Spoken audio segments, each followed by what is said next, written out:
#RealRaceTalk. It's the Revved Up Sports Show talking local, regional, and national action.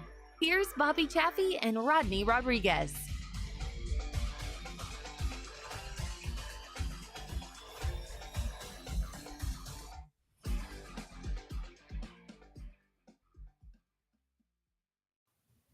Morning, friends. Time for another #RealRaceTalk. It is the Revved Up Sports Show on your Monday as we dive in once again, talking about the world of racing from everywhere, from local stuff all the way to Formula One. No, we ain't going to talk about Formula One. Showtime, Bobby Chaffee, Rodney Rodriguez, all of you guys. We would love to hear from you, your comments right there. Diving in. We got a lot to talk about. Going to talk some dirt late models. We're talking a lot of dirt late models tonight, as a matter of fact. We've got a big announcement coming up at 6:45. Then we're going to talk to Zach Clark coming up at 7:05. Huge one coming up this weekend that Zach will talk about. Austin Theiss, 7:25. He will talk a little bit about some late model racing as well. Bobby, another weekend, another washout, my man. Except for I-37. They got their shit done. Well, it happens. I mean, I was expecting to run a double myself, but didn't happen. And got to spend some quality time with the better half, doing some of that couple stuff that we don't get to normally do during the race season. So did a little shopping up at the shops in Wimberley, and didn't come in with a few new die-casts, but not too many. My wife went to were you there Saturday? I think she went. Yeah, she was there Saturday also. Luckily, I didn't see her. Yeah, I didn't see her. No, it was her and a group of women. So I don't know what all they were doing. So I was, I was supposed to be busy. So, it kind of worked out for me. They made their plan and, my stuff fell through, but I found shit to do. So I couldn't make it. And you know what I did? Nothing. I watched Sanford and Son all weekend is what I did. But man, we're in this revolving door of weather stuff, and I think that it's about to end. But dude, this has had a horrible. We were talking about Heart of Texas. I mean, Heart of Texas for one. It seems to be the one where it's like, yeah, I do these sound bites for them, and it's like, okay, should I really do this?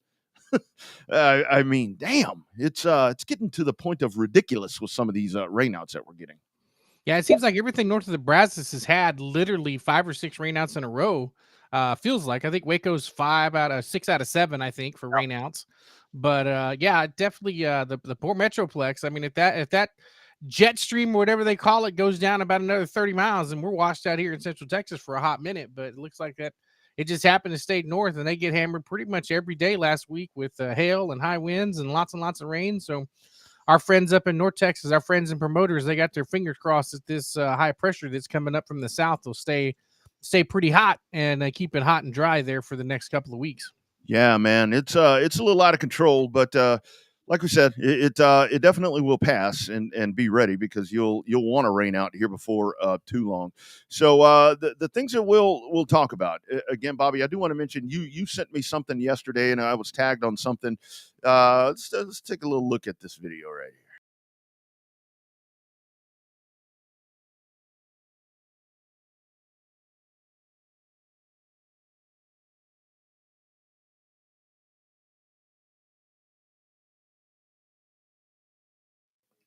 No sound on it. I killed the sound on it just to make sure that we didn't get in trouble. But that's over at Slinger. Hey, man, I love the concept. Trucks, modifieds, late models. You got a little bit of everything out there. Hey, I'm totally down with that. I like it. San Antonio did that. Remember when San Antonio had the super street stocks and they ran trucks? So it's been done around here before. I like it. I like it a lot. I mean, it's a good concept. The only thing I would wonder is how you would control the suspension piece of it, because obviously you got to figure that a modified would have considerably better suspension than a regular pick-em-up truck on a metric chassis. And you got to figure out some of them outlaw late models will probably have a little better suspension than both. But definitely, hell, I mean, we've tried everything else in Houston. Why not that? Well, motor is the thing. I mean, they call them the 602 craters is what they call them over at Slinger. And by the way, if you haven't caught any action at Slinger, our Racing America friends that are checking in, catch some of that racing at Slinger, or our friends check in on Racing America. It's kind of got that Corpus Christi vibe to me just a little bit right there, except not quite so bumpy. but it motor's the thing. I mean, they call them the 602 craters, and I saw that there were some comments going back and forth. I said yesterday that I'd love it, but the motor thing is the issue to me. And it's like I saw somebody said, well, I think it's our man Justin Long said, well, but guys like the open motor because Houston's not racing all the time, then go race somewhere else. They ain't going nowhere else. So it's not that. It's not that. The motor thing. That would be the key. I would think that would level a lot of it. I think would help. Would definitely help. Yeah, but then your motor builders, some of them not gonna be happy with it because you got to try to fight that little bit of difference. So yeah, they're not gonna like that at all. So I mean, I don't know, dude. Like it seems fun. It seems fun in all actuality, but I wonder how long it took them to develop that class up there. I mean, it makes sense to throw everybody together and run. But I mean, I don't know. And I mean, it was neat seeing them all together, even if it was only for a 30-second hot clip. So yeah. Take another look at it. Again, no sound. Don't want to get in trouble.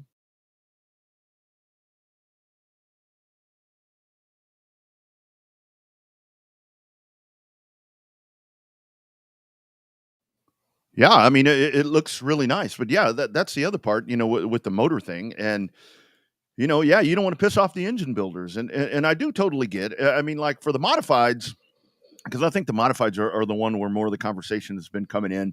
I know with the modified guys, modifieds of mayhem is definitely an option right there. Like I said, I don't see a lot of folks that are actually doing that. And again, not to frown on them. I know that travel is expensive and so forth for all of that, but that's not the answer. But I think with the idea of doing that around here, I mean, what that's going to do is it's, where you mentioned, Bobby, with the engine builders. I mean, the 4 or 5 that you have, that's going to piss them off, and then you got none. So I really don't think it's worth doing that, to be honest with you. Although, I mean, it would be cool. It would be cool. It'd be worth a look. I don't think it's going to fly, but I mean, it was interesting that I sent it, I texted it to you, and then you got tagged 4 or 5 times on Facebook about it. So yeah, I don't know. That just seemed like maybe it was the right idea there, I guess. Yeah. I mean, it's one of those things. I mean, you look at, but even, and this goes back to the whole thing where we talk about pavement racing. I mean, if you go back and look at that, if you watch the full montage of that, it's, I mean, there were 10 maybe. So 3 or 4 or 5 modifieds, whatever it was, a couple of trucks, and then I think I saw some outlaws sprinkled in there. So this is really something to where, I mean, folks want to beat up on the Texas racers. Or the lack of Texas racers and the lack of participation that we've had around here. But like we've said, Bobby, look at these other places. I mean, Cordille's got their shit together. I mean, Ricky's doing some really good stuff over there. But and not that these guys aren't around here, but I mean, I watched the Sportsman race the other night from Pensacola. I think there were 7. So it's this is something that we're watching across the country. I mean, trucks. Hell, they don't run trucks or modifieds regularly in Pensacola. So this isn't. When we see that they're not racing in Houston, I'm like, okay, well, join the club. I mean, other tracks aren't running them either. Well, I mean, I think it's the economy, and it's going to get a little worse before it gets a little better. Right before we have elections, everything seems to jump up in price more so than it has recently. So, the closer we get to November, the higher I expect prices to be. No political siding one way or the other on that deal, at least publicly on here. But I mean, you've been around enough elections to know gas goes up another 50 cents a gallon right around the time of an election happens, and there's always that uncertainty around the next man sitting in Pennsylvania Avenue. So I mean, I don't know. I wish I had a better answer for it than I don't know, but I just feel like it's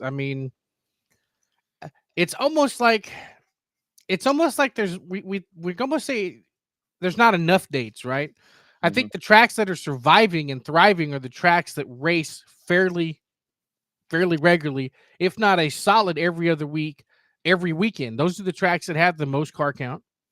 Waco doesn't hurt for car count. They run every single Friday, weather permitting.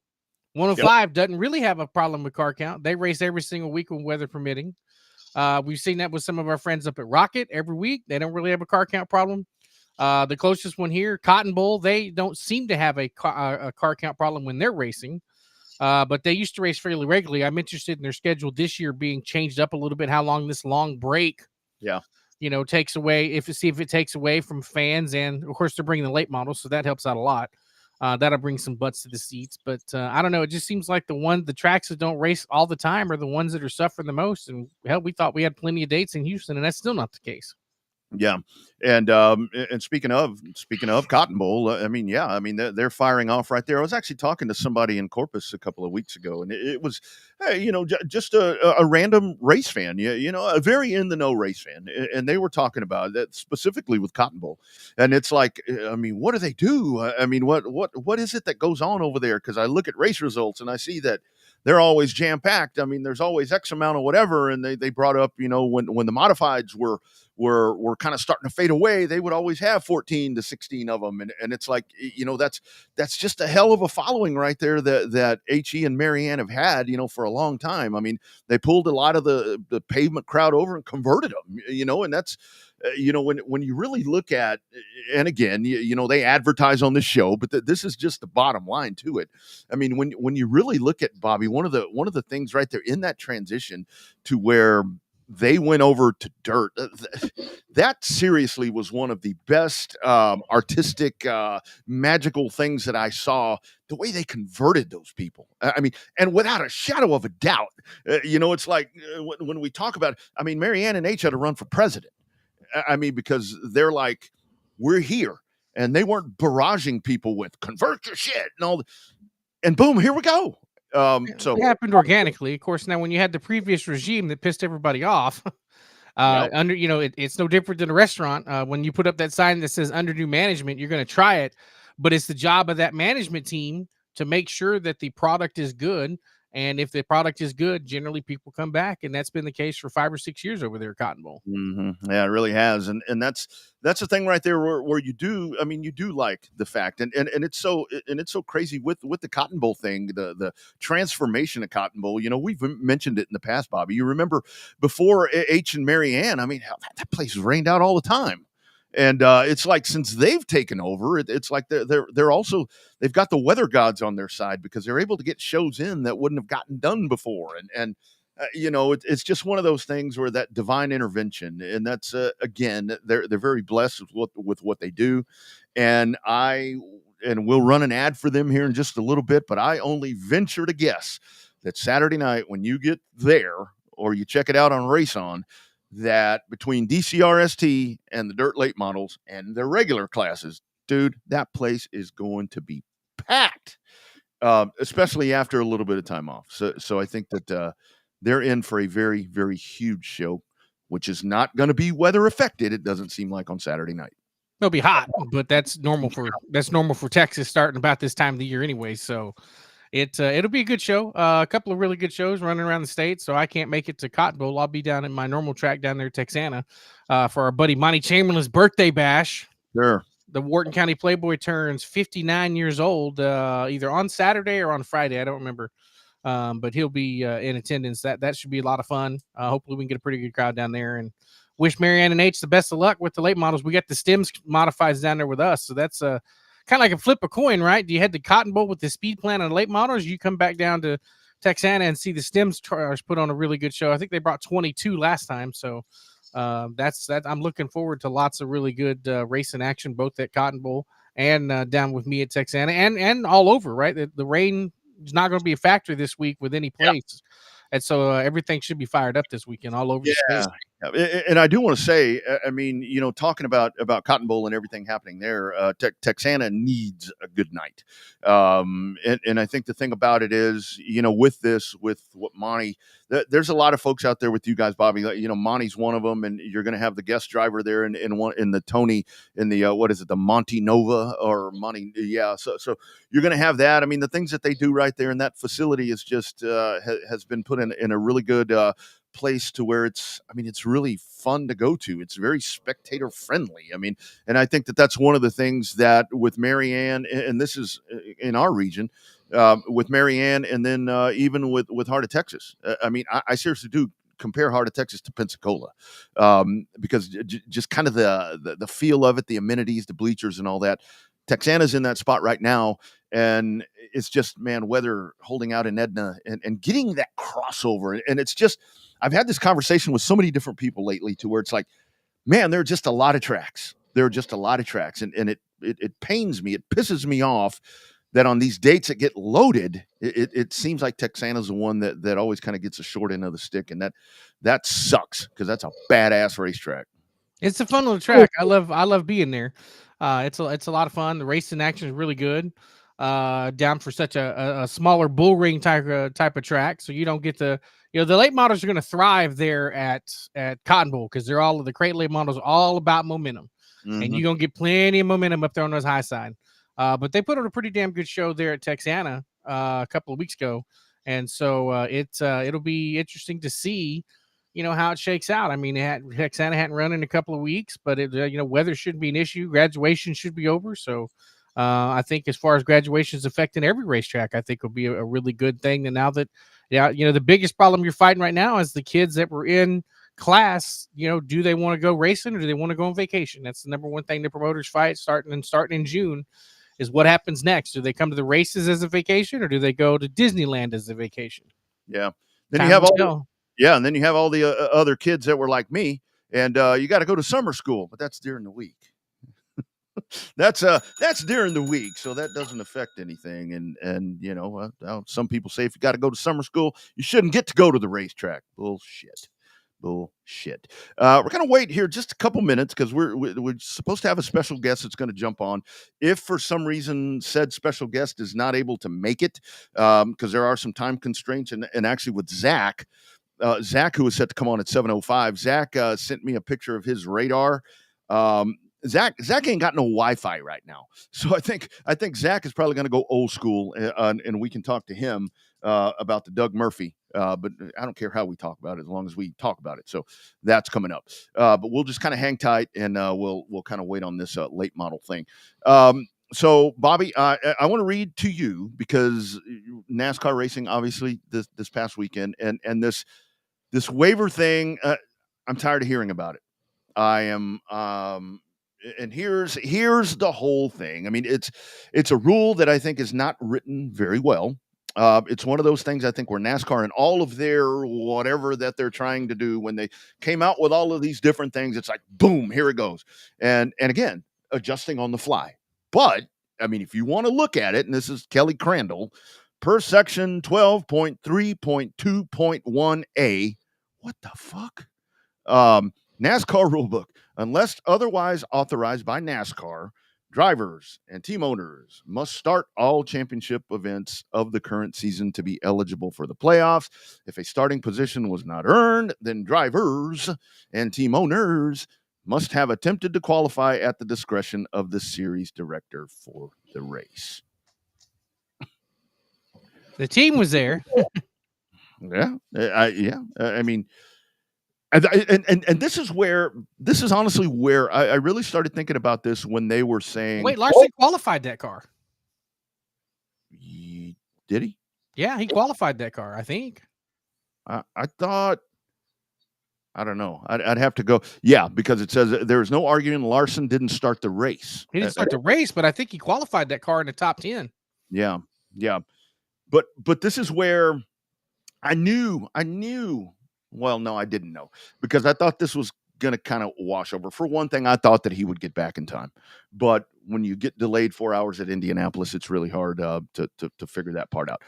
But when it was, okay, he's staying, but he's going to go to Charlotte. And then I heard the weather part, and it's like, okay, somebody's going to be bitching because he's getting in the car after the race starts. That's what I thought was going to happen. But then it rained, and he never got in the car. So even though the race should have started.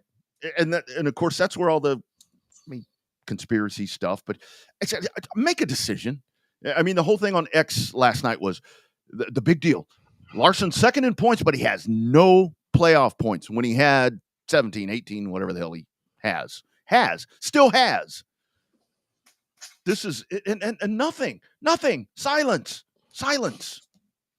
Somebody do something. I just find it really hard to believe that something they promoted so well will go into the shitter as fast as it can with something as simple as a NASCAR waiver. We've seen him waive a guy a half a season that ended up being your season-long champion in 2015.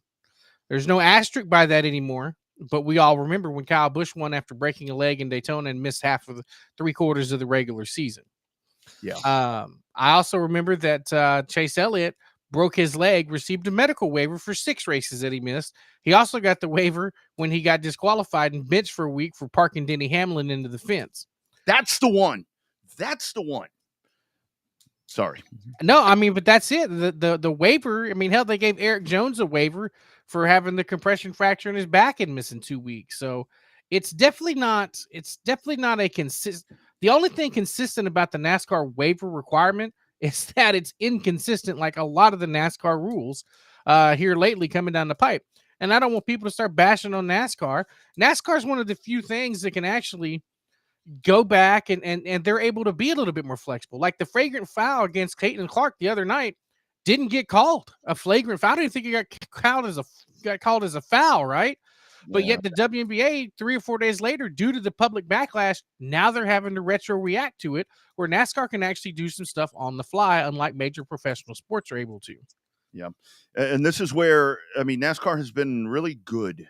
I mean, about just everything, we've talked about it. I mean, go back and listen to the archives of the show if you're new to it at RevvedUpSportsShow.com, or find it on SoundCloud or Spreaker or Spotify or Apple Music or Google Play or wherever the hell you're catching the audio part of this.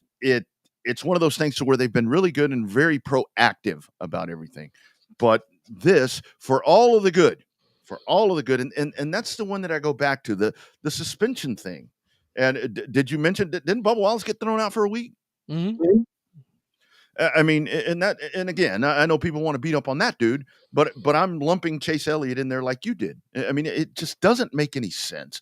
And here's the whole thing: do you really want to isolate your fan base that's already very standoffish and already going to call you out on things when this is something that garnered you a lot of attention?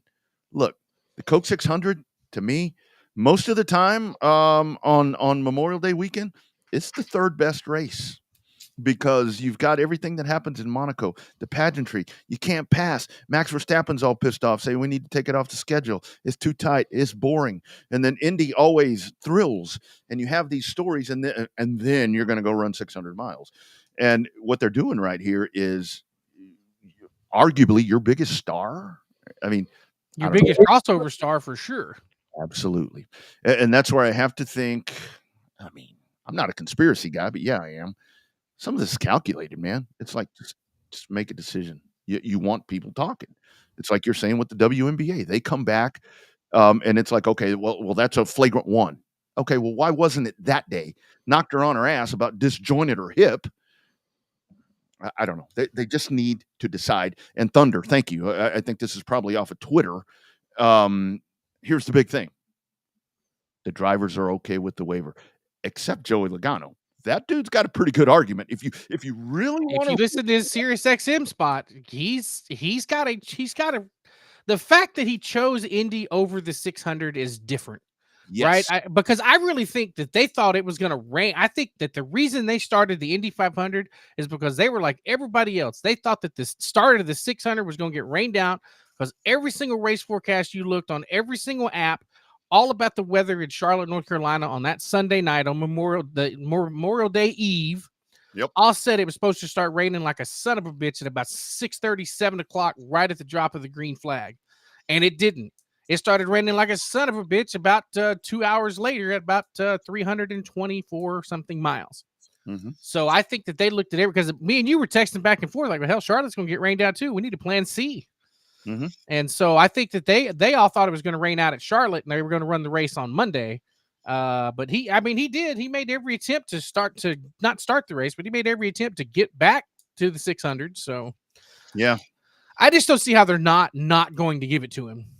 Yeah, if they don't, I don't even want to think what's going to happen if they don't. I mean, just do it. I mean, there's part of me there, and I wanted him so much yesterday to win the race yesterday, because it would be one of those things to come out and hey, take that, or whatever you want to call it. But then here's the Kyle Busch thing. So you've got these stories that are going to happen right here, and part of me is like, all right, just let him in, take the playoff points. Shit, he's still going to win the championship. I mean, I don't know. They just need to. It's that old thing that we talk about, Bobby. Shit or get off the pot is what needs to happen. Is what needs to happen. Chase, yes, my man, and we're about to talk about it.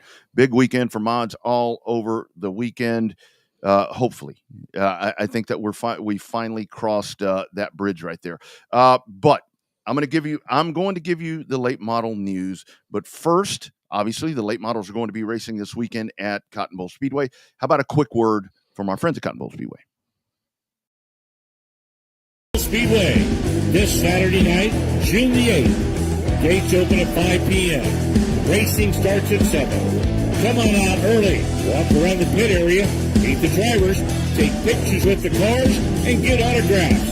Concession stands, souvenirs, and great racing, including the return of the 12th Car Racing Series of Texas and the American Crate Late Model Series Southern Region. Come on out. June the 8th, Saturday night. Cotton Bowl Speedway. Green flag, green light. Let's go racing.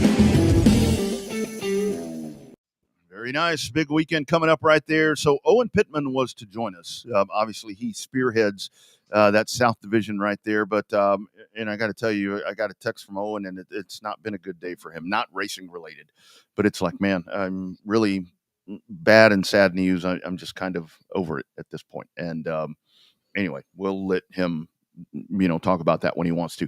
But what a job we saw at I-37, Bobby. I don't know if you were able to check that out on Race On, but just everything, $3,222 in cash that was raised there. All of that was going to be matched by different folks, I think, and doubled. And I mean, it was just really, really honoring our man, Jamie Campbell.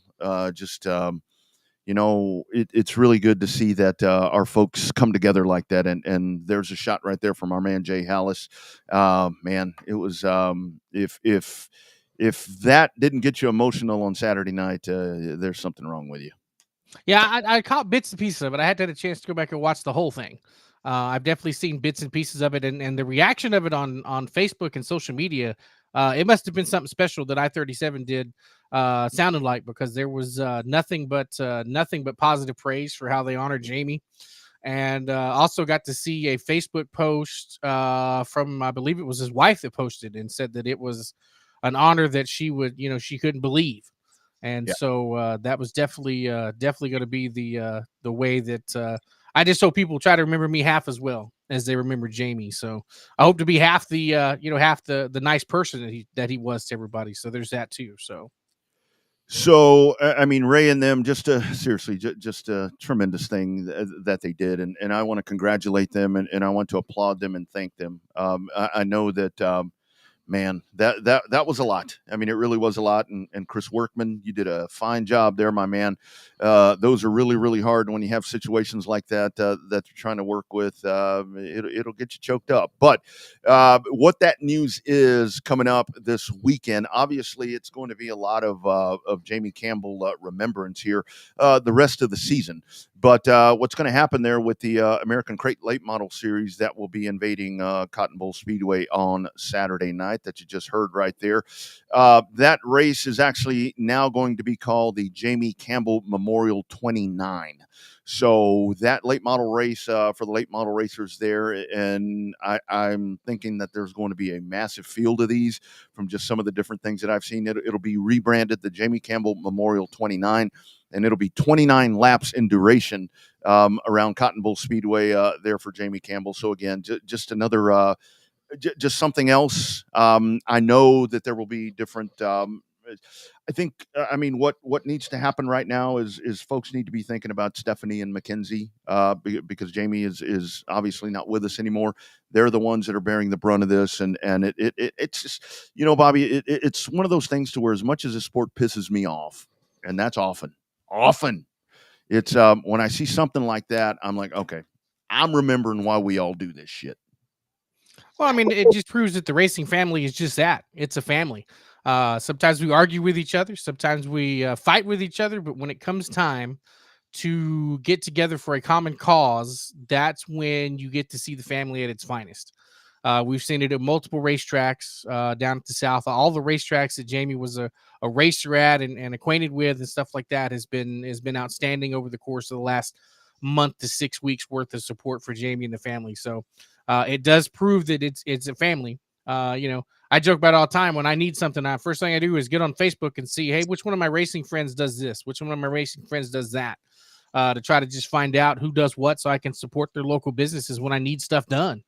And so I think that becomes a unique way to extend the family membership, right? So it's it was everybody came together and still coming together, which is great to see. And it's this the one thing about that Howard Willis race, right? Last year it was a living legend race. It wasn't a memorial race. So I really think that when you get a chance to honor somebody that's not a memorial race, that's cool, but you got to do the best. You got to do the best that you can in terms of when you're able to honor somebody when you get the chance. So we see it with there's a bunch of memorial races all around the state. You got the Ark-La-Tex ones, you got them at Rockets, you got them at RPM. You've got quite a few of them. And so it's always cool to see everybody step up, especially when it comes to the memorial race. Baby Blue Harcrow Memorial there at Waco is always a very good supported race. So it's cool to see when the racing family comes together and it's just that one big racing family. Yeah, no doubt about it. Some of our comments just kind of getting caught up on stuff. Thunder, thank you. Funny what happens when you hit a wrong button. Thank you for checking in. Is now over on the Twitters over there. So yeah, man, check back in 6:30 every Monday. We are doing this, and we just kind of tell it like it is, man. We just kind of tell it like it is. It's one of those things to where some real stuff is a good thing. It is a very good thing. So that's why we do it. That's exactly why we do it. And we are so excited that you were a part of it. So keep checking in. All right, let's go to the hotline as we were talking about weather situations and so forth, playing havoc with racetracks. But not only that, playing a little havoc with the things that we're trying to do here on the radio program. Let's dive in. Welcome to the hotline, and hopefully this works. It is our man, Zach Clark. Zach, how you doing, brother? I'm doing good, man. I'm glad the weather gave me a waiver to come here and race for a championship tonight. Dude, that's the whole thing. So, Zach, that's going to be the next question. We're going to ask all the folks when we decide if you're going to get a revved up waiver.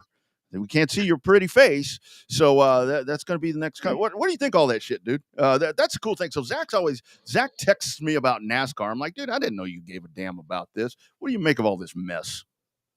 Man, I think it'd be a huge black eye for the sport if you don't give him the waiver. I mean, you guys just all kind of talked about it, but going to Kyle Busch, the Matt Kenseth situation. There's so many different variables to consider here, but I mean, had rain not been an issue, I mean, I know we beat the horse dead on this, but they're just dragging it out so damn long. Like it really, at this point, like you said, shit or get off the pot, make a decision, and let's get this over with. Because if you don't give him the waiver, then this is going to be talked about. Do you think TNT, okay, because TNT is about to inherit the broadcast for the rest of the year. Yep. Do you think that they really want to talk about this for the rest of their season while they have the broadcast rights to NASCAR? And do you really think that they also want to be talking about Kyle Larson not having a chance to race for a championship? I mean, it's just so much other things that are going to factor in and how they talk about the sport. And for him not being able to race for a championship, it's just a major black eye on the sport if you don't allow this to happen. Absolutely. Well said, my man. Well said. So, man, obviously, weather seemed like it was going to be a good thing this week, although it looks like you're having your weather issues tonight. What's on your schedule? I heard there's a rumor that you're going to be at a great big race this weekend. Tell us about it, man? Oh, yeah, we'll be at the Doug Murphy Memorial at Ark-La-Tex Speedway, man. I've been really close friends with the Murphy family for a long time. We have a lot of memorial races, and one thing I think sometimes we lose sight of is that the person that we're honoring. Sometimes we make it, obviously it's about the racing, and that's a way to honor this individual because they had a big part in the sport as well, right? I was never fortunate enough to meet Doug Murphy. He passed away June 1st of 2006. Tomorrow would be his birthday. He was born on June the 4th. But I have gotten to know the Murphrey family very well. And one thing about this race is I've announced this event quite a few times dating back to when I first did it in 2009 or 10. I think 2010 at Ark-La-Tex. The race was held the first 3 years at Chatham at Super B. At that time was Fast Track Speedway.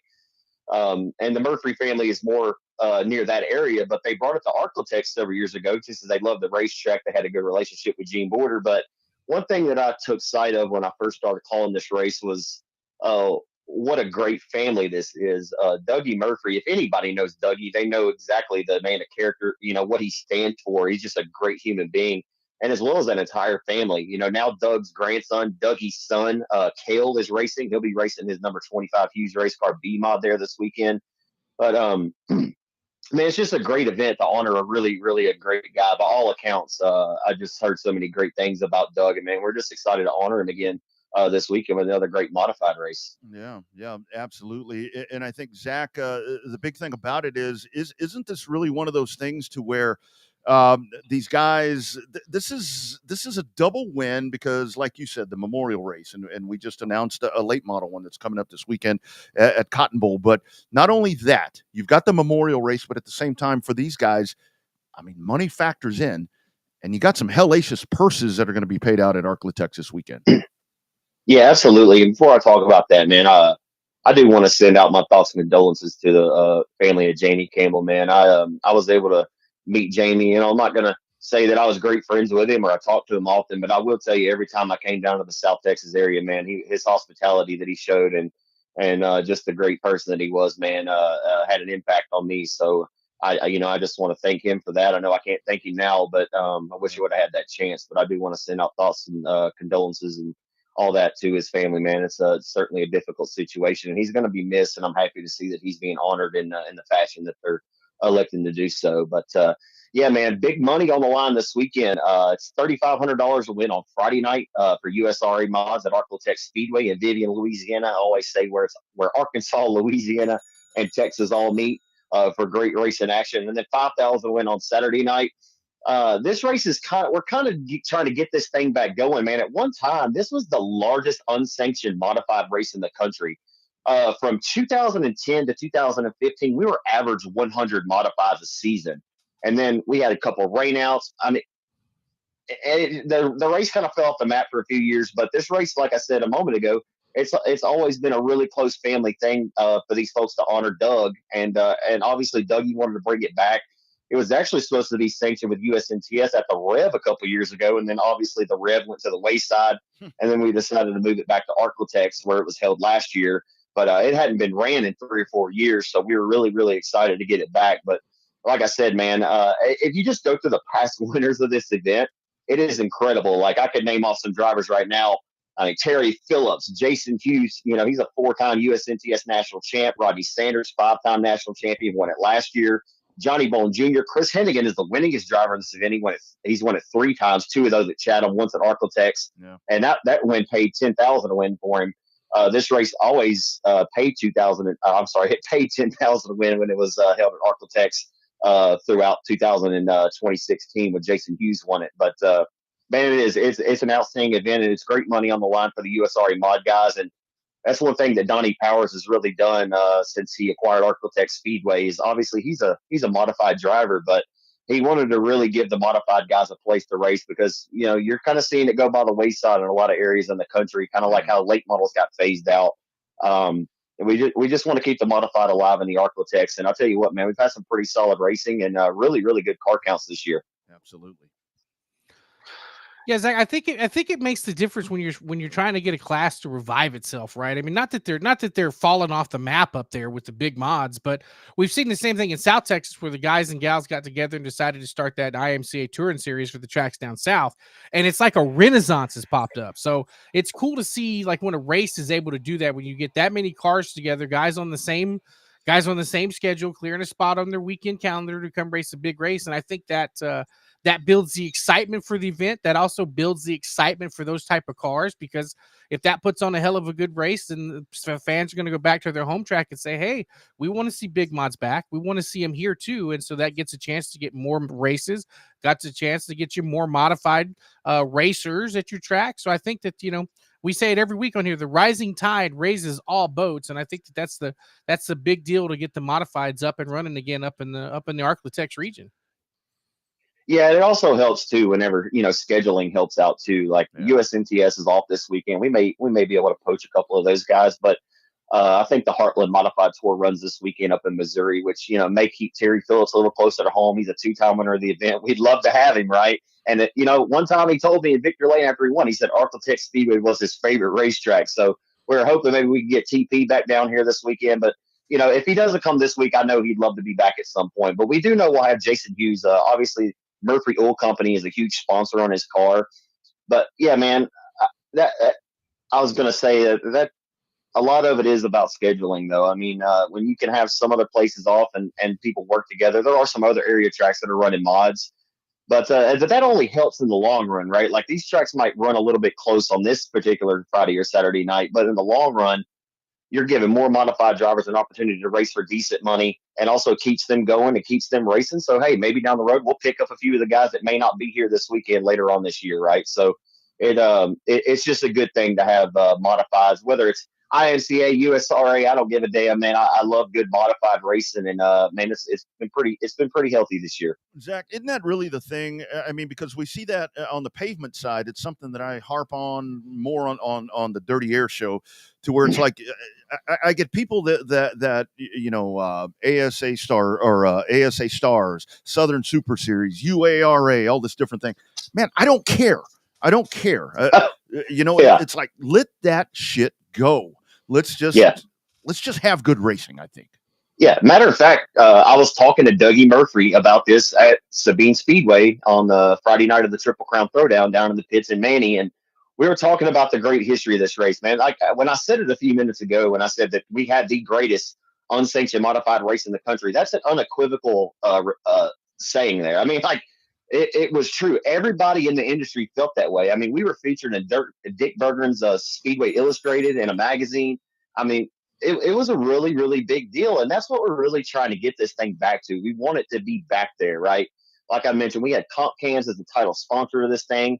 And, man, Dougie wants it to get back there, I mean, we were talking about this at Sabine is we took a lot of pride, or they, and I took pride in it too, just being a very small part of it. We take a lot of pride in this race really being what it became, and obviously honoring such a great man in doing so. But, man, I mean, you heard some of the names I listed off, and I miss Jared Landers. I mean, that's another great race car driver that has won this race.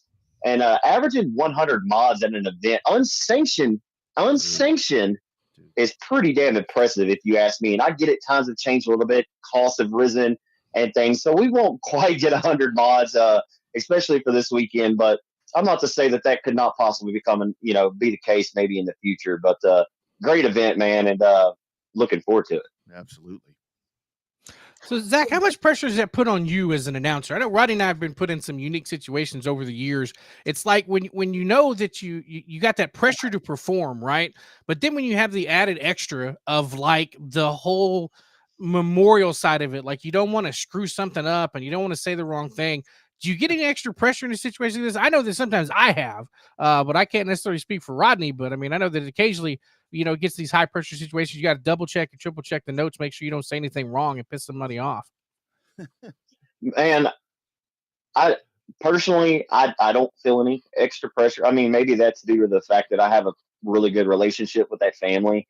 And, and for the most part, the memorial races, we have several coming up over the next few weeks around here, right? We're honoring Wes Grigsby at Boot Hill, 6,969 to win, 69.69 for Wes Grigsby. And, man, Wes Grigsby was a dear friend of mine. That's Derek Grigsby's father. Derek and I are really good friends.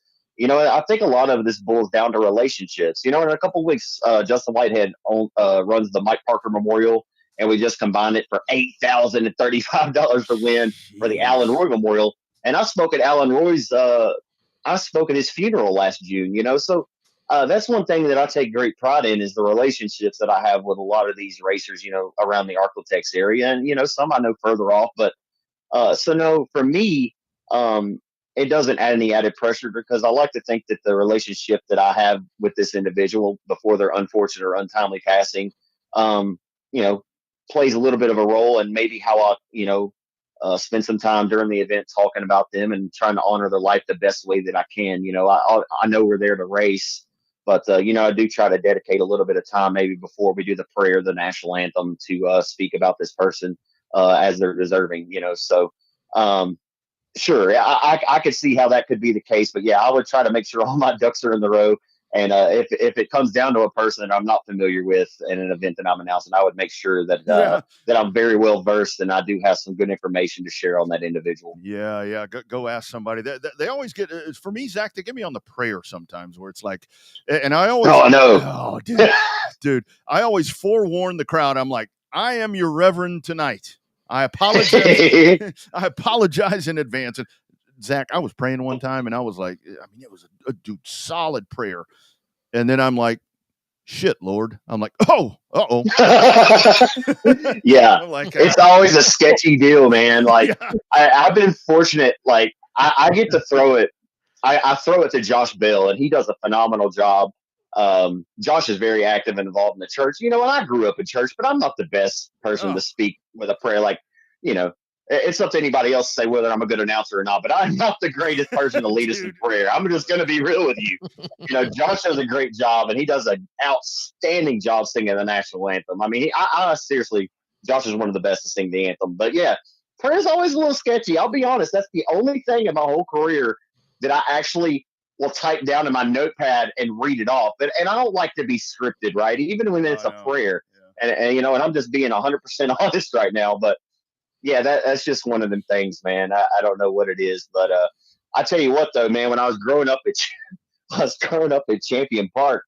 I can't remember the gentleman's name who announced over there, but my God, dude, it would be a 5-minute prayer. He'd be thanking the school bus drivers for taking the kids to school. You know, Lord, you know, look over, you know, everybody and their mama. It was a wild situation. Oh yeah, nice. The best prayer ever is that one from Nashville, that one, the racing preacher, you know. Oh yeah. Thank Yeah, the Lord for my smoking hot wife and my 2 kids and boogity boogity boogity, amen. Like that's still the best prayer ever. It's going to live up a lot to try to beat that one. But you know, talk about the racing action here at Ark-La-Tex. I think just because it's kind of stuck up in a unique region that it's known very well for around that area, right? But tell the people that don't frequent it enough, like say the people from South Texas, like us, that don't get an opportunity to go up there very often. Tell us what about when we go up there. Woo! Dillard goes over. Sorry about that. It's screen share. We call it the land of the 3 wide for a reason. That's a moniker or a tagline that I bestowed over the racetrack. Bill Kitchen and I used to co-announce and call the races there. I started announcing there at the Quick Race Car Spring Nationals in 2008. Ark-La-Tex is my original home racetrack. That's the first place I ever called a race at. Gene Border used to come. I am not going to tell the whole story. We'll get down to the racing, but yeah, Gene came and he picked me out of, you know, waiting tables at Outback Steakhouse, man. You know, and so I've always been grateful for that place, man. I love it. The racing there is good more oftentimes than not, right? And you know, they went through a little bit of changes with the track service lately. I think they put down some new clay on it, and I think Mr. Randy Arm and Donnie and Pork Chop and the gang over there are really getting that racing surface back to where I think the expectation that people really expect. But I think for the longest time, racers would come from all over the country because they knew what they were going to get out of the racing service, and that's what they want. They want a good racy racetrack, and they want to know that they can pass race cars and obviously, you know, contend for a win and not be single file freight train race. But I think that's what Ark-La-Tex has sold itself on for so many years. It opened in 2003. Is it is always going to be a badass racetrack. Mm-hmm. I'll be honest, it doesn't pull the most fans because of its location, but it has always been an outstanding location for drivers. It's just kind of in a rare, unorthodox location for fans to travel to. Like you can't go and have a couple beers and go to Ark-La-Tex and travel back down Highway 1 and be so worried about getting pulled over. Like you can go to Boot Hill right off I-20. You know, you can jump off the interstate and be right back at home.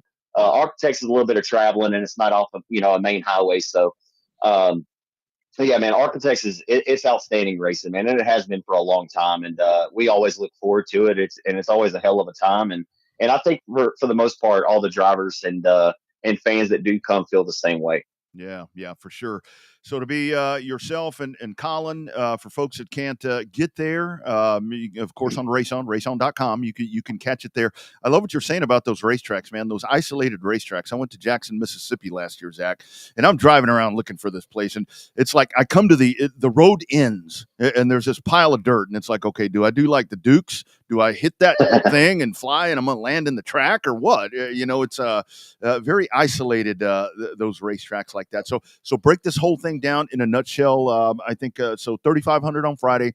5,000 to win for the modifieds, but not only that, you've got the limiteds, the factory stocks. You've got all of that happening here for this massive event, dude. So it's a lot more than just the modifieds. The modifieds are just really the showcase part of this. Absolutely. And before we scare any more fans off that may watch this, like Ark-La-Tex isn't too isolated, right? Like it's not like going to Chatham. That's one like my old tagline. That's a poke in a plum town. You poke your head out the window, roll, you look over, you plumb through it. It's not Chatham. Vivian is not quite as isolated. So don't want to scare any folks off. You can certainly get there. But yeah, man, it's 3,500 to win Friday night for the USRA modifieds for the. This would be the 18th annual Doug Murphrey Memorial. There was a couple years we didn't run it, but I believe we're still calling it the 18th. So 5,000 win Saturday night for the USRA mods. Friday and Saturday night's a full show, both for the USRA limited mods and the USRA factory stocks, 1,000 to win each night. And I believe we're running Sportsters both nights. Colin may be able to help me out and put in the comments there if we're running the pro mods a full show both nights. I got to double check on that, but yeah, man, it should be a great show. We're expecting 4-time USMTS national champ Jason Hughes. I believe John Mitchell's going to be there. We're hoping for Kel Westover. Obviously, Chris Hennigan, the 3-time winner of the event. Lil Henny, Dustin Hennigan. I tell you what, he's a rising star. He and his dad have finished 1 and 2 in their past 3 starts between Ark-La-Tex and Boot Hill. I believe Big Daddy Joe Duvall, fresh off his big win at Salina High Banks a couple weeks ago. And welcome back to Ark-La-Tex Speedway to Peyton Taylor. He'll have the Andrews Autosports 01 car. And Tyler Townsend, an arms winner there this year. So that's just a few drivers and a list of names of some you'll expect to see this weekend, and some drivers who can certainly get the job done. And we could name it, go on and on about the list of limited and factory drivers. That race is always dynamite. And, man, it's going to be kick-ass. We're looking forward to it. Oh, man, looking forward to it. Vivian, Louisiana is going to be the place to be coming up this weekend. Big-time stuff happening right there. The Doug Murphrey Memorial, 18th annual. Zach, thanks for doing this, my man. Sorry about the weather troubles, but hey, man, it always works out. The 3 of us on this conversation, we're better off without cameras. So you're doing better than we are. Well, they always said I had a face for radio, but I'd have been happy to grace my face. I truly have no power right now, gentlemen, and my Wi-Fi is out. And the mobile service here is just not very good unless I step outside and it continues to rain. So hey, but let's be grateful that it's raining on a Monday. And hopefully it gets out of its system and it's not raining on a Friday. We'll take this shit. That's what I'm talking about, my man. Thanks for granting me the waiver, brother. Hey, it's all right. Well, to be determined. We'll let you know. Okay. We'll let you know in about 6 weeks. We're just going to let it stew. Yes, sir. All right. Hey, you guys are great, man. Thank y'all for what you do for motorsports, man. Thank you guys. Enjoy the show every time. Thank you, man. We're looking forward to this weekend. Yes, sir. You bet. Take care. You bet. There goes Zach Clark. He and Colin Bell are going to be on the call there, and that is going to be a massive race, dude. And like we were talking about there with Jamie Campbell, when you add Memorial, that's like you said, I mean, it's a little bit of pressure right there because it just in this one. I mean, there's a lot of money involved here, so that's an added bonus. But it's one of those things where you come out and you want to win. I mean, you always want to win, but these are a little more special, I think. Yeah, I think that the trophies for a memorial race are usually pretty good because a lot of the memorial races here down south are done by our friends at 317 Awards. That's right. And so they definitely know how to make those trophies look good. And a lot of times these memorial races, those trophies are extra special and extra tall. Right? There's 2 things that these guys like is they like the checks to hang on the shop wall.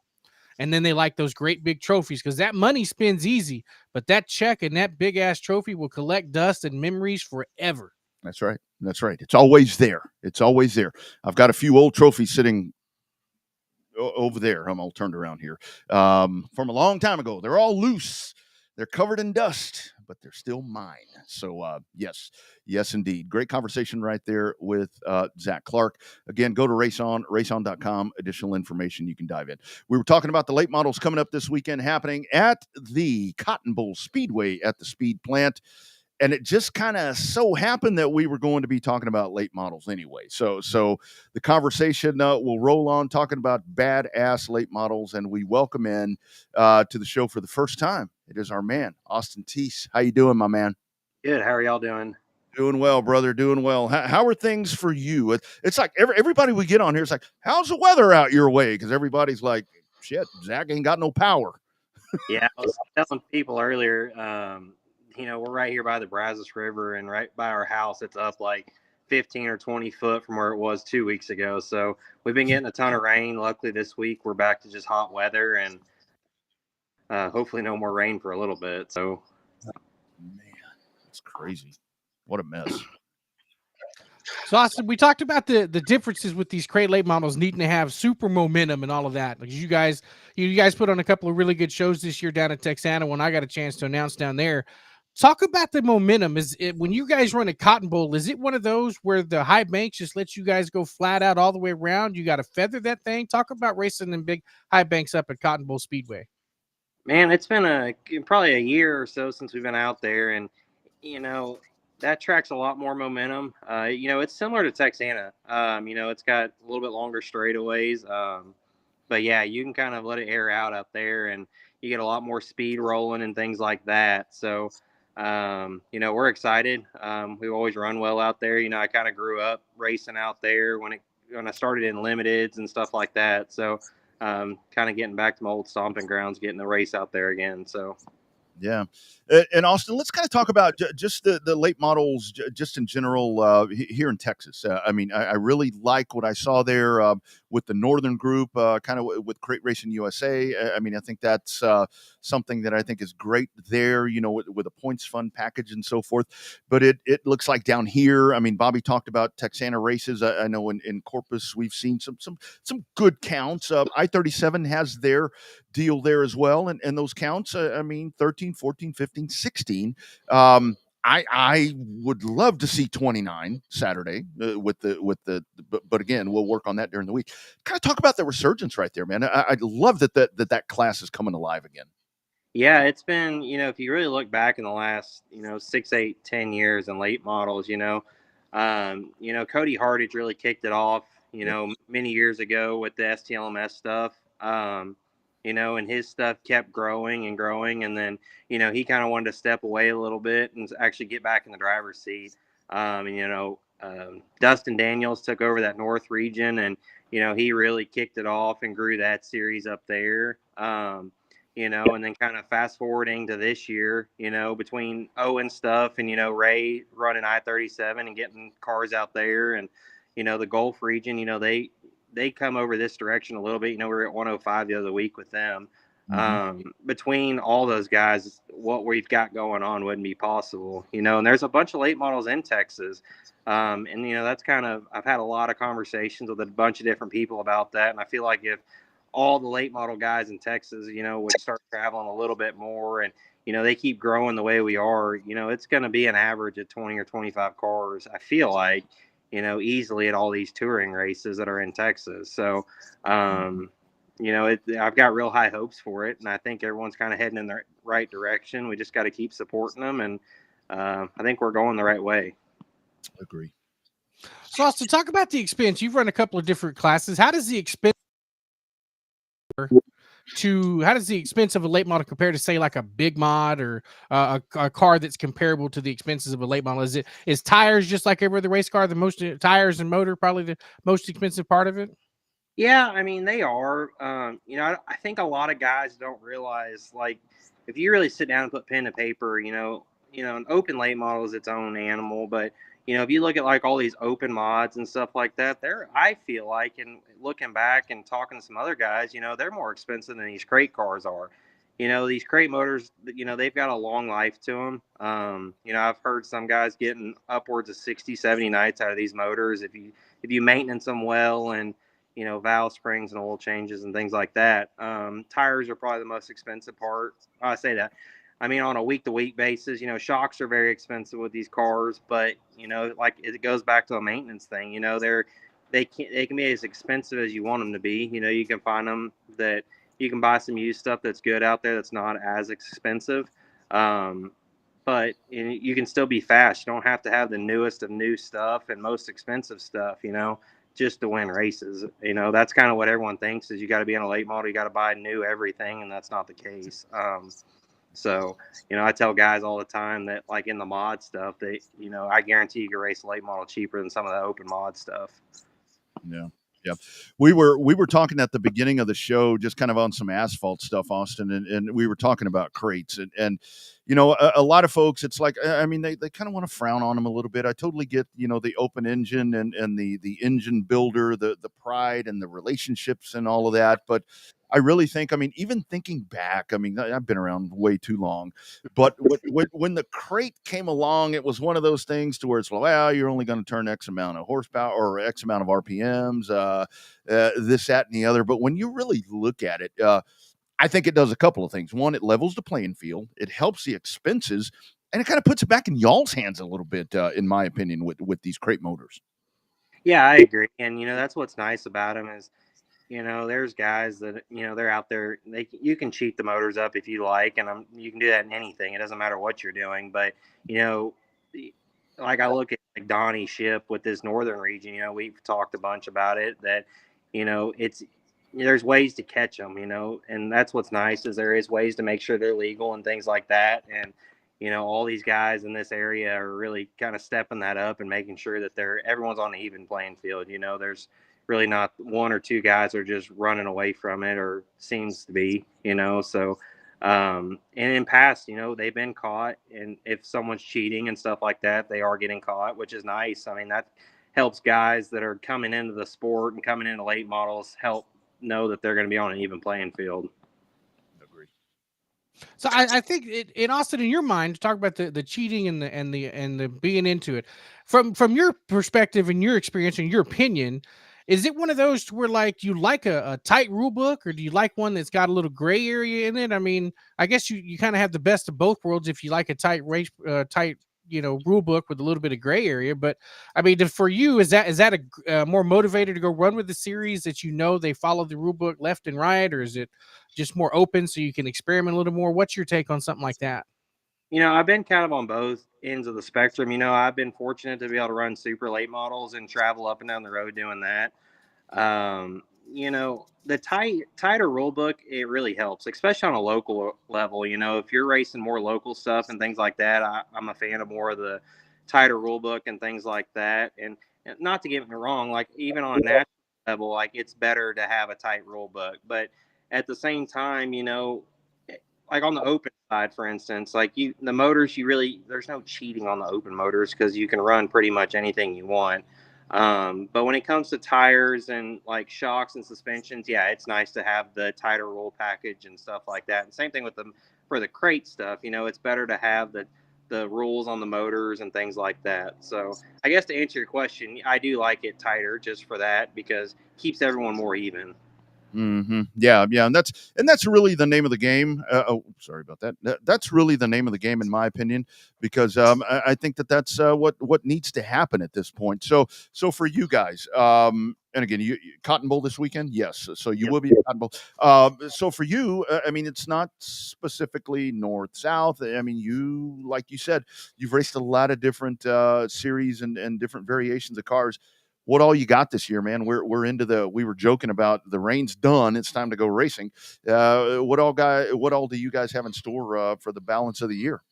My two biggest goals this year is to really help support, Owen's stuff with the South and then Donnie's stuff with the North. I love to run both of those every race just to kind of help the Texas late model stuff as much as possible. There's a couple of big national races we kind of got on schedule. My good buddy Vic Hill's got a race up at his track at Volunteer. It's either 7,000 or 10,000 a win we're going to go up to in a few weeks. Towards the end of the year, we're going to go try to hit up some of the bigger money races we're scheduled. We're one of the 250 for the 100,000 at the end of the year. We're going to go to that. Kind of wherever the schedule allows us, we'd like to hit up a lot of big national races. The big cruiser races and things like that, and kind of where we can fill in that Gulf Coast region out in Louisiana, Mississippi area. We like running with them. They've got a good thing going as well. So, we're just going to race as much as we can this year. Hopefully the weather holds off more and we can get some more races in. But like I said, we're just going to, kind of chase everything we can with support and everything here in Texas as much as possible. Love it. Austin, I got one more for you before we cut you loose, because somebody asked me about this at Texana, and I didn't get a chance to ask you. The gambling theme that you got on the car with some of the roulette wheel and some of the dice and all that. Explain the background behind that, because that makes your cars pop, man, when you're out on the racetrack. And Rodney just posted up a picture one that got me thinking about the gambling look you got on the car. Talk about the background behind that. So it actually started. We went out to Vegas in November and raced the XR races out there, and we're like, yeah, we're gonna do it for that. But me and my dad are big blackjack and gamblers and all that. So we ran it out there, and we got a bunch of hits on it. And like I said, Dad and me both are gamblers, and he's like, let's just keep them on our cars, and they look good, they pop, and it's kind of worked out. We've gotten a lot of good feedback on them, and like I said, we're big gamblers, so we like it. So that's kind of why it stuck this year, and that went on the shirts and everything like that. So that's kind of how that deal got rolling. Yeah, that literally rolling. I like that. Very good. Very, very, very good right there. Last one for me, Austin. Talk about some of these guys. You talked about Texas. We got some really good dudes. We got some good wheelmen along with yourself around here with Bo Nose and Moppin when he's out here. Cody, you mentioned a rejuvenated Cody Hartage. Getting a race. Kind of talk about some of those guys, man. We got some badass guys. You all doing late models around here. Yeah, I mean, no matter if you're running the South, the North, Gulf Coast region, any of them, if you're looking at just Texas, like you said, we went out to Mississippi and, Louisiana the other week. You look at Bo Begno, he ran, I think, third and fourth or second, third, whatever it was. He ran great out there. You look at all the local guys, like you said, Moppin's a heck of a wheelman. Cody's making his comeback this year, really getting to race a lot more. He's doing great. Then you get in the Dallas region. I mean, there's plenty of guys up there too, like Donnie Ship, Jeffrey Abbey, Patrick Daniels. There's a bunch of good guys all over. And that's what's cool to me is like if we could get one big race, which is all of us Texas guys, and even get the guys from Louisiana area, it'd be one heck of a race. I mean, you could have a full field of guys that could win the deal at any point. So, it's cool to see that many good drivers around here and everything. So I'm excited to see kind of where it ends up in the next coming years. Yeah, for sure. I think it's definitely something that's about to take off. There's some things in the works where I think it's going to be really cool for all you guys. I did have one more. So your thoughts, Eldora? You got the big, you got the dream. Yeah, you got that big boy coming up. What is that? That's next. That's this week. That's this week. Your thoughts on that one, man? That's a hell of a couple of rosters that they have already set up for that. Yeah, so it's cool they got it set up this year. And like I said, if I had Supermotor still, I'd love to be up there because they got Flow Night in America for $20,000 on Wednesday. The field set up for Thursday, Friday, 2 individual fields, which is nice. And then qualifying for the big race on Saturday. And I was kind of reading Facebook drama, people talking about, well, it's kind of dumb, it takes a guy's night away, not giving him as many laps, not being able to race Thursday and Friday, but then I think it was Jason Fager was talking about it. It's like, that is one thing, but in another sense, a guy doesn't have to race 100 cars each night. They're racing half the field,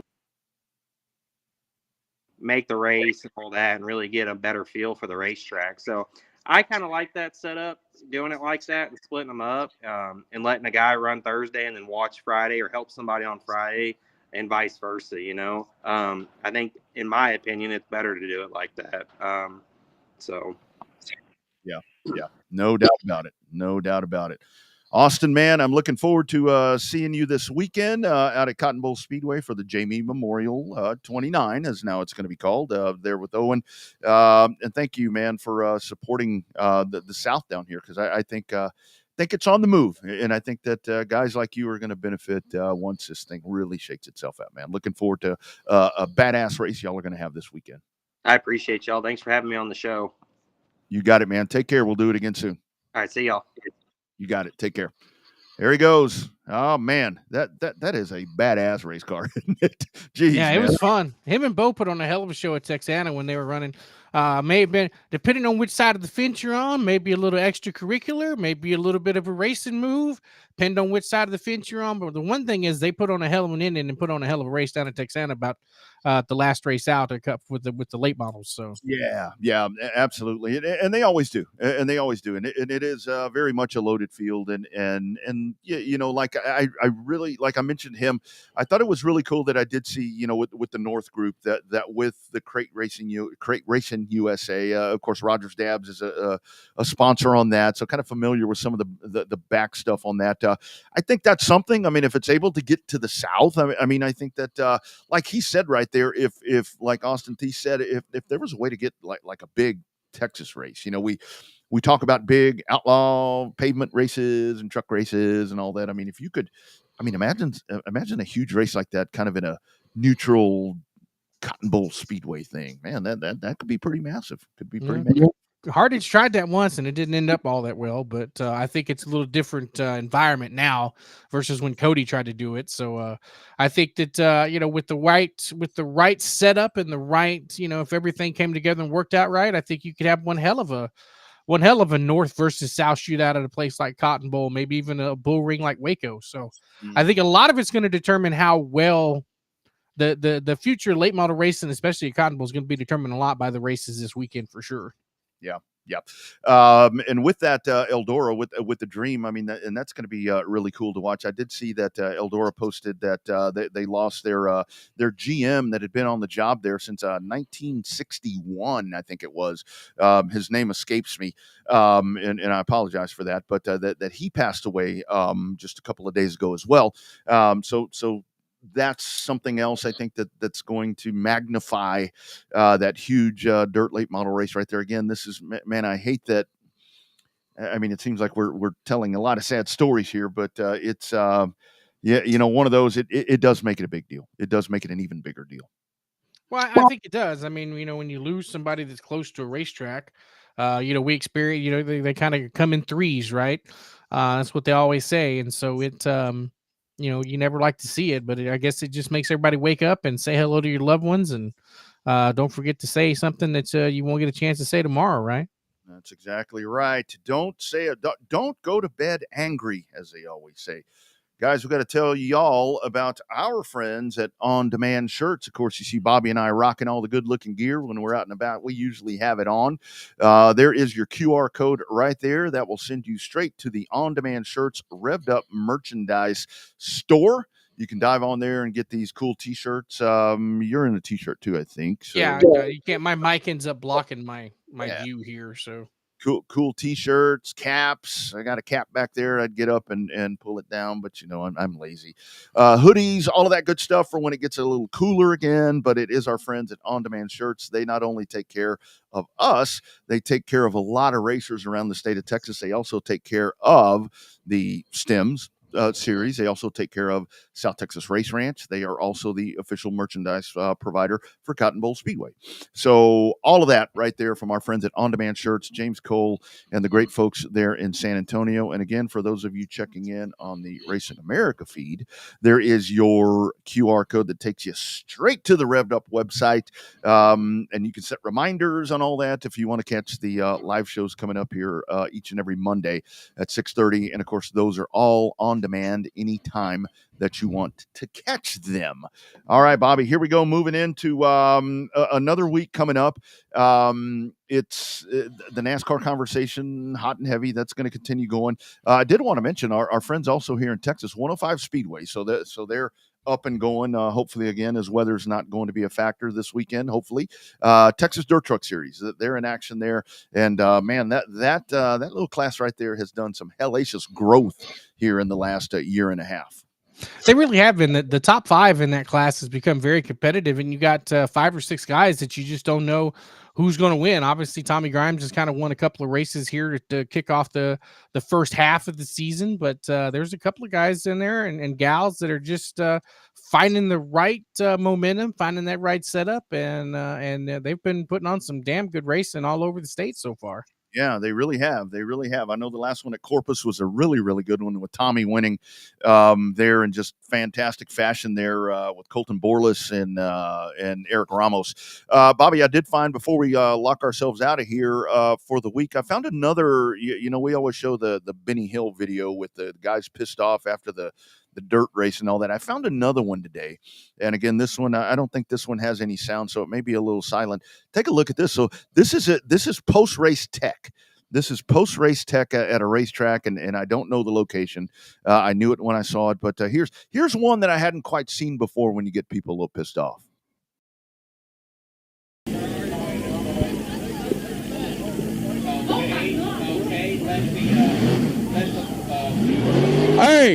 Hey, you need to slow down them pits. Hey, slow down in these pits. What's wrong with you? Slow down in the pit, Jacob. He just ran out of the pit.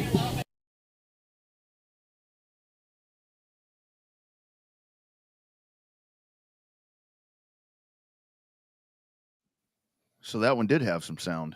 It has some sound to it. Dude goes and dives in the car. You know what that is a prime example of right there? Fuck around and find out. yeah. Like biting my tongue. It's like, okay, who do I want to piss off today? That's a prime example of right there. You dive inside a race car, that could cause problems, and it looked like it did for that gentleman that climbed in the window of that race car. The dude, I'm assuming that he's going across a scale. And I'm not sure who the other individual is. I didn't get the whole backstory on it. It was one of those random things that kind of popped up. I don't know why these things find me. Probably the same reason that there's always girly videos up that come find me. But another look right here. Post-race tech at your local track.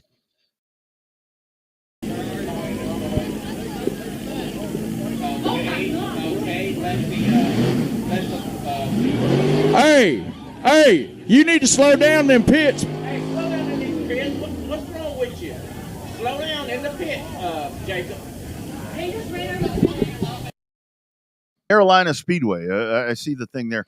You know what's funny, Bobby, is it's never slow down in the pits. It's never go get that guy out. Yeah. Like, slow down. I mean, they're seeing the same thing we're seeing. Jeez Louise, man. I don't know. It sounded like they missed the guy jumping in the window. That maybe they did. I mean, maybe they did. I don't know if what may have been going on right there, but that gives a whole that's a whole different definition to post-race technical inspection. And that guy rolling around on the floorboard. God.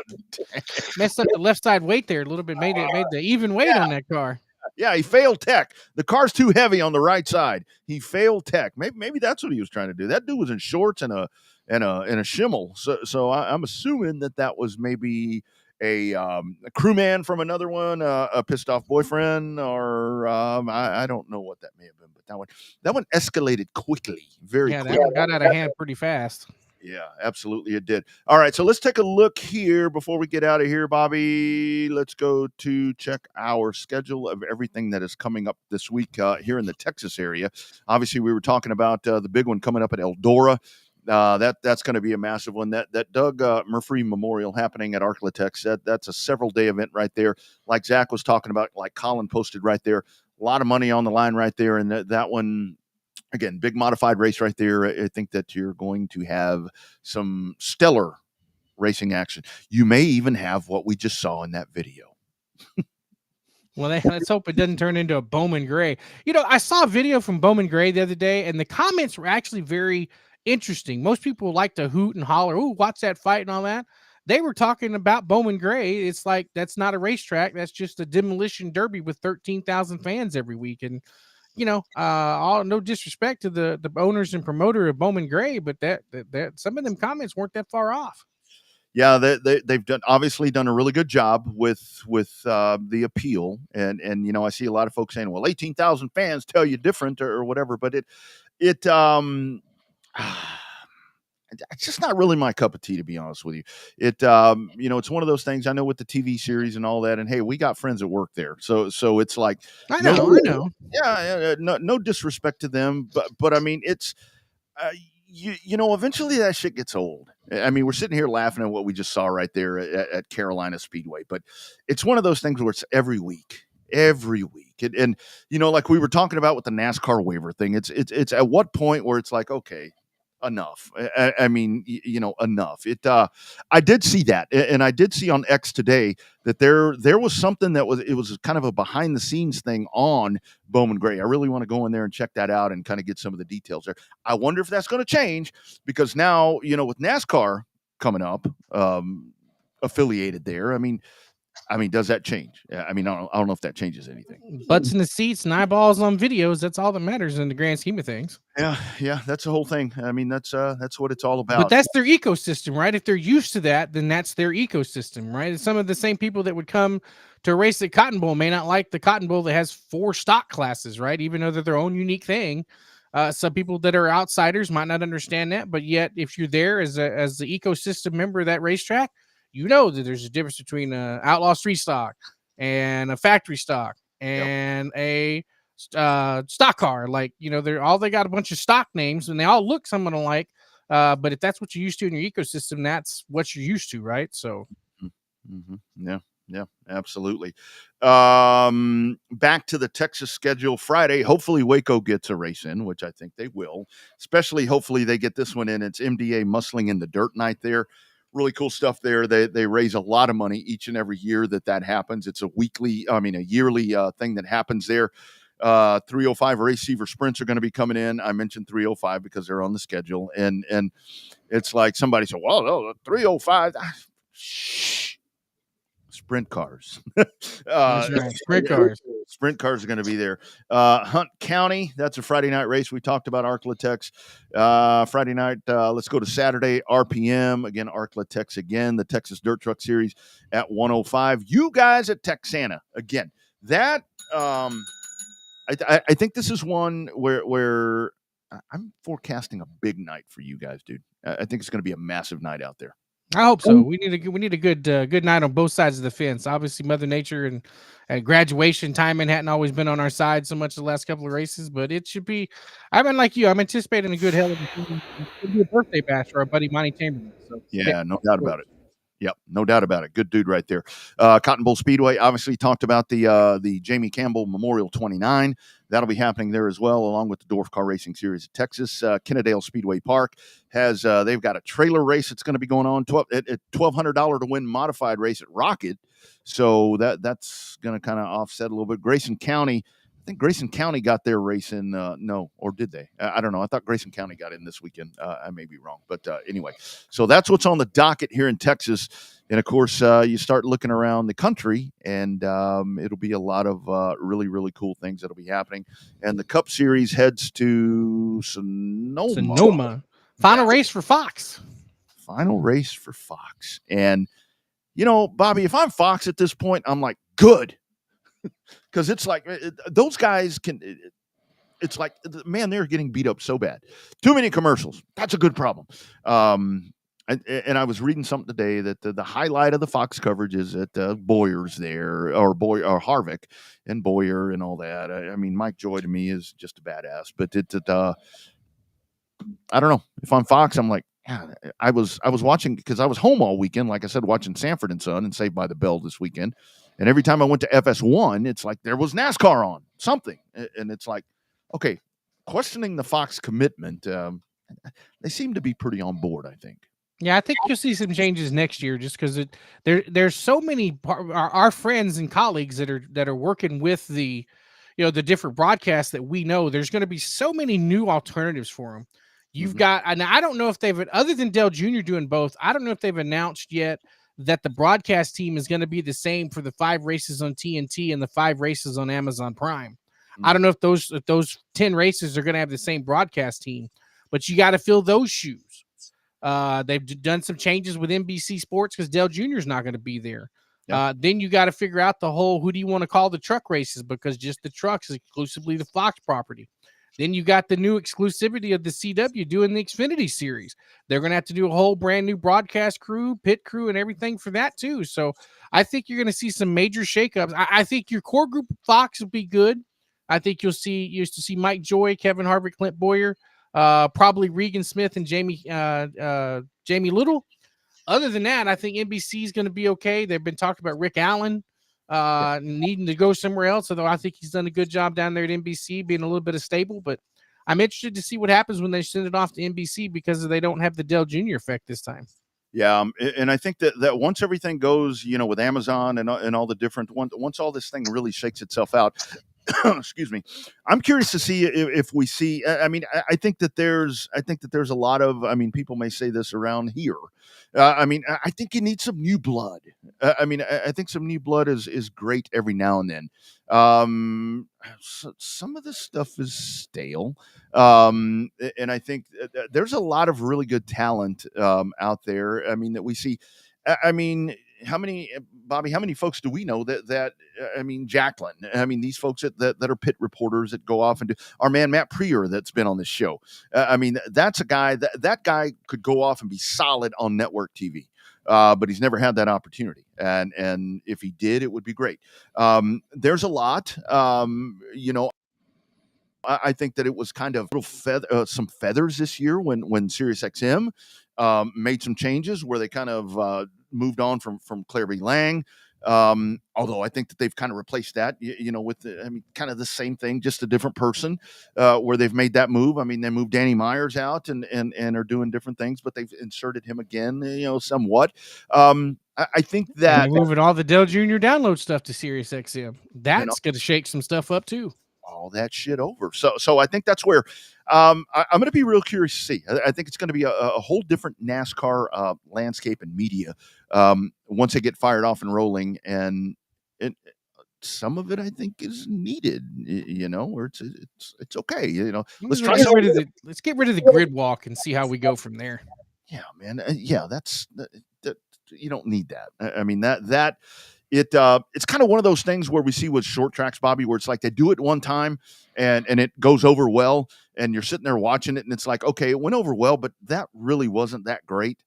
That's kind of what happened there. And it's not even that great in Formula One because Martin Brundle gets the short end of the stick a lot of time when he tries to meet these celebrities. Never forget the shun that he had by Brad Pitt. Where was that? Was it in Austin? I think it was. Yeah, that was in Austin or maybe Vegas. I mean, they were like, his bodyguards are like, who the hell are you? Get the hell away. Yeah.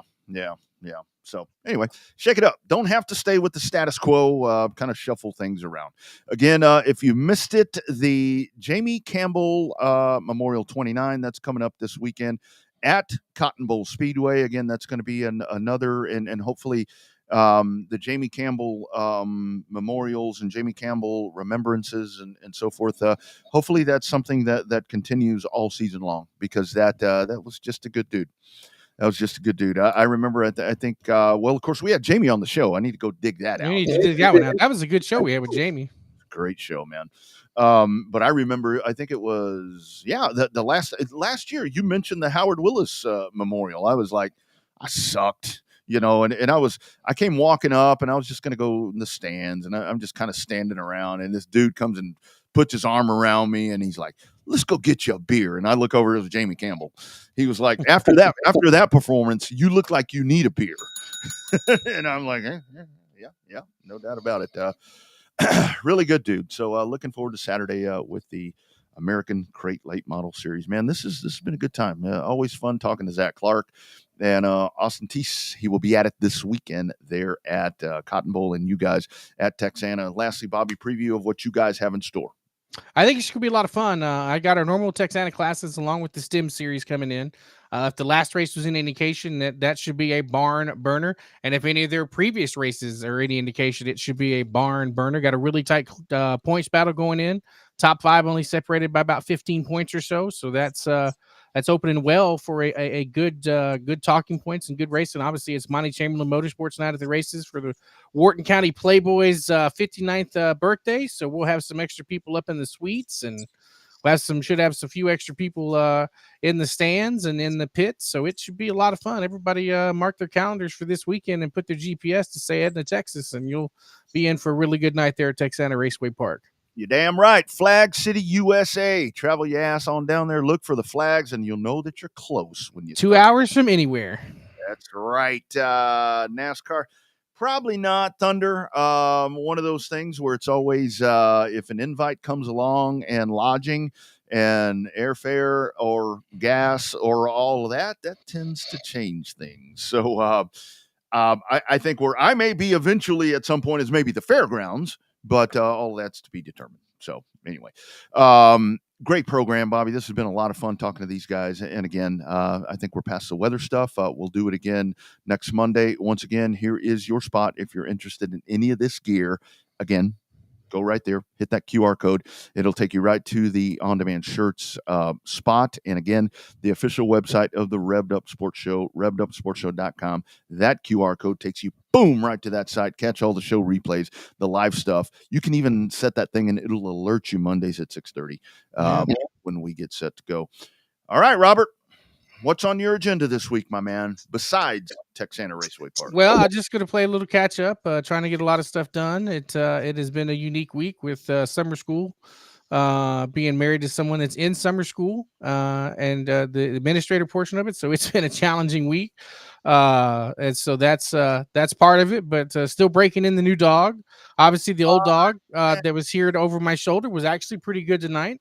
Didn't really do anything too terribly crazy. We didn't get any text saying, "What is that dog doing?" like we did a couple of weeks ago. So that's always a plus. But right now it's all guns a-blazing, get ready for Texana. See, we get some extra promotion and stuff like that. So yep, right on. Follow the show page on Facebook, Revved Up Sports Show. Follow all of these tracks all around the country. Catch a streamer. If you can't get to a racetrack, whether it's Racing America, whether it's Race On, whether it's Flow, IMCA TV, I don't give a damn. Just find one. If you can't get to a racetrack, support them. Also, check out our friends at LoneStarSpeedZone.com. If you got stuff to sell, get on there and sell that. Totally free 99. Do that, and I think that you'll be happy with that. All right, Bobby, have a great rest of the week, my man. Enjoy. We'll do it again next Monday. Again, Jamie Campbell, your family, your thoughts, all of that. We are thinking about you, and we will honor you coming up once again this Saturday at Cotton Bowl Speedway. All right, you guys, have a great rest of the week. Bobby's down south. I'm Rodney up north. We're gone. We'll do it again next Monday night. #RealRaceTalk from Texas. It is the Revved Up Sports Show.